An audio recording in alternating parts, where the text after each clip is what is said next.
उत्तर प्रदेश के किसान तंजानिया सहित अफ्रीकी देशों में कर सकते हैं खेती और कारोबार। ये बहुत ही अच्छा मौका है जनता के लिए जो कि तंजानिया और अफ्रीका देशों में जाकर के खेती और कारोबार कर सकते हैं। इस ऑफ़र को फ़ायदा उठाइए, जनता से यही अपील है। मेरी समीक्षा कैसी लगी कृपया कमेंट कीजिए, चैनल को सब्सक्राइब कीजिए। मुख्यमंत्री की गो ग्लोबल अप्रोच की मिली नई गति, MDH के साथ हुआ करार। मुख्यमंत्री नायब सिंह सैनी की उपस्थिति में 6 FPO ने किए समझौते पर हस्ताक्षर। मोरनी में होगी अदरक, हल्दी और मिर्च सहित विभिन्न मसालों वाली फसलों की खेती।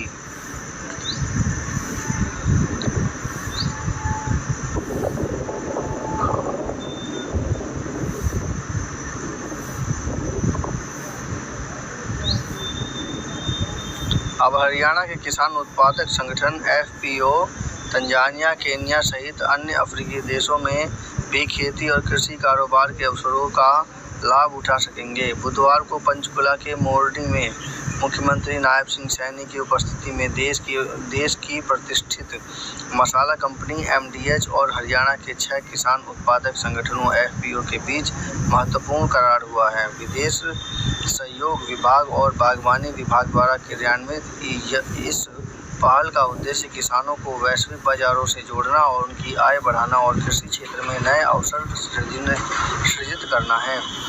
मुख्यमंत्री नायब सिंह सैनी ने मोरनी क्षेत्र में प्राकृतिक खेती को बढ़ावा देने की दिशा में यह MOU किया है। प्राकृतिक खेती करने वाले किसानों को किसी भी प्रकार के घाटा होने की स्थिति में भरपाई की जाएगी। इसके अलावा प्राकृतिक खेती करने वाले किसानों को बाजार भाव से 10% अधिक फसल मूल्य कंपनी द्वारा दिया जाएगा। उन्होंने कहा कि सरकार का लक्ष्य है कि लगभग 4000 एकड़ में प्राकृतिक खेती प्रारंभिक चरण में शुरू करे। इस समझौते के तहत पंचकुला जिले के मोरनी क्षेत्र में अदरक, हल्दी, मिर्च सहित विभिन्न मसाला फसलों की व्यावसायिक खेती को बढ़ावा दिया जाएगा। MDH किसानों को तकनीकी मार्गदर्शन, गुणवत्तापूर्ण उत्पादन, विपणन और खरीद संबंधी सहयोग प्रदान करेगी। साथ ही हरियाणा में कीटनाशक मुक्त और टिकाऊ खेती को प्रोत्साहित करते हुए किसानों से सीधी खरीद व्यवस्था को भी मजबूत बनाया जाएगा। समझौता हरियाणा के किसानों को वैश्विक कृषि व्यापार से जोड़ने की दिशा में एक महत्वपूर्ण कदम है। इसके तहत तंजानिया, केन्या और अन्य अफ्रीकी देशों में कृषि और व्यापार की संभावनाओं को विकसित किया जाएगा। भविष्य में यदि हरियाणा की FPO इन देशों में भूमि लेकर अदरक, हल्दी, मिर्च और अन्य मसाला फसलों की खेती करते हैं तो MDH वहां उत्पादित फसलों की खरीद के लिए भी इच्छुक रहेगी। प्रदेश के किसान पहली बार देश की सीमाओं से बाहर जाकर अफ्रीकी देशों में खेती या कारोबार में जुड़ सकते हैं। MDH के मालिक राजीव गुलाटी ने कहा है कि यह दीर्घकालिक उद्देश्य केवल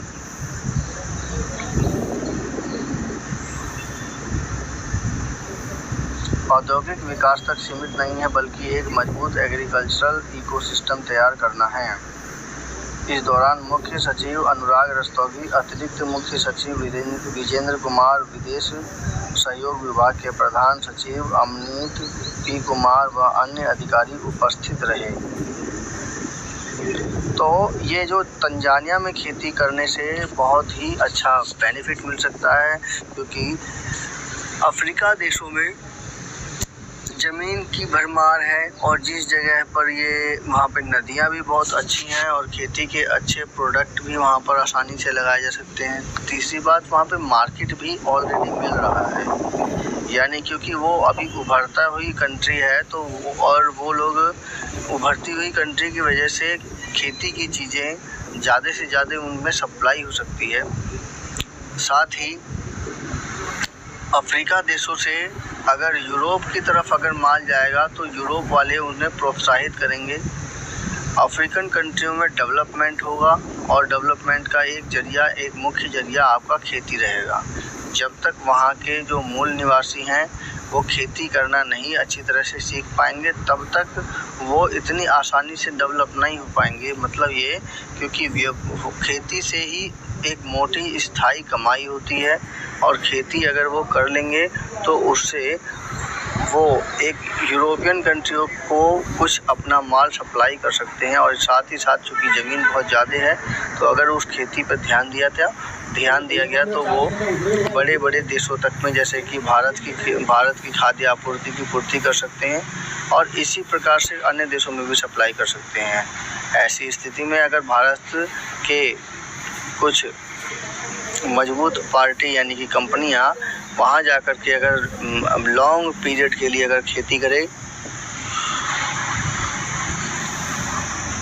तो उससे अच्छा खासा मुनाफा कमाया जा सकता है। और उस मुनाफे के साथ साथ वो एक हमारे के लिए एक हब पॉइंट बन जाएगा, जहां से हम किसी भी माल की सप्लाई हम अफ्रीका के बाकी क्षेत्रों में आसानी से कर सकते हैं। कहने का मतलब कि नॉट ओनली खेती बल्कि अन्य व्यापार में भी इसका बहुत अच्छा बेनिफिट हो सकता है। इसलिए इस खेती का अवसर भारतीय लोगों को और भारतीय जनता को नहीं छोड़ना चाहिए।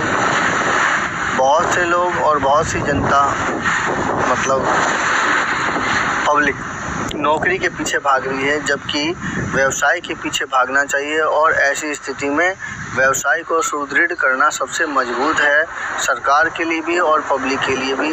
पब्लिक के अंदर जब तक योग्यता नहीं आएगी, तब तक वो पब्लिक इसी तरह से पिछले 1000 सालों से गुलाम रहने की प्रवृत्ति को छोड़ नहीं सकती है। जब तक वो अपने अंदर योग्यता नहीं लाएगी, एक व्यवसायी, एक अच्छे नागरिक की तरह जब तक उनमें योग्यता नहीं आएगी, तब तक वो गुलामी की जंजीरों से बाहर नहीं निकल सकते हैं। गुलामी एक मानसिकता है, और इस मानसिकता से बाहर निकलना पब्लिक के लिए सबसे महत्वपूर्ण है। और ऐसी स्थिति में सरकार द्वारा बनाए गए ये अफ्रीका देशों में खेती करने का प्रावधान सबसे ज़्यादा बेनिफिट दे सकता है। लेकिन सुरक्षा ही बचाव सबसे ज़रूरी है, क्योंकि वहाँ पर ये जो अफ्रीकन लोग हैं ये थोड़े हिंसक टाइप के होते हैं। बस उनसे थोड़ा सा सावधानी से कदम उठाना है, ताकि अपना व्यापार हो सके। अंग्रेज़ों की तरह हालत हमारी ख़राब ना हो, और ना ही हम ऐसी स्थिति करें कि वहाँ पर जाकर के हम उन्हें गुलाम बनाएं। हमें गुलामी प्रथा नहीं चलानी है, हमें उनसे व्यापार करना है, ताकि वो भी धीरे धीरे के डेवलप हो सकें। एक अच्छे सुशासन की यही व्यवस्था होती है। समीक्षा कैसी लगी कृपया कमेंट कीजिए, चैनल को सब्सक्राइब कीजिए। धन्यवाद।